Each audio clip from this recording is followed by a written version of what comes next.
Good morning everyone. এখন বাজে ওই 8:15-20 নাগাদ, আর এখন আমি বেরিয়ে পড়েছি কলেজ যাওয়ার জন্য। প্রথমেই অটো ধরে চলে গিয়েছিলাম রুবি, তারপর সেখান থেকে বাস ধরে মেট্রো স্টেশন, তারপর সেখান থেকে সোজা চলে গেলাম মহানায়ক উত্তমপুর মেট্রো স্টেশন। কলেজের বাস ভিড় হওয়ার জন্য আমি পুরো রাস্তাটা 40 মিনিট পুরো দাঁড়িয়ে দাঁড়িয়ে গেছি। তারপর কলেজে যাওয়ার পর কী করলাম চলো তোমাদের সঙ্গে সেগুলো শেয়ার করি। তারপর তো কলেজে গিয়ে শুনি যে সব সেকশন একসঙ্গে ক্লাস হবে, তখন তো আলাদাই মজা। আর আমরা জায়গা পাইনি বলে লাস্ট বেঞ্চে বসেছিলাম।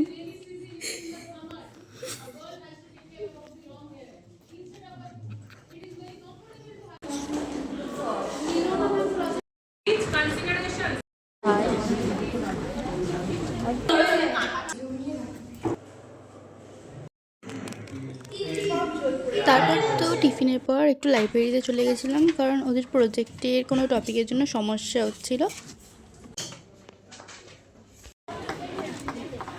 তারপর তো কলেজের বাস ধরে আবার সোজা বাড়ি। Subscribe and follow for more.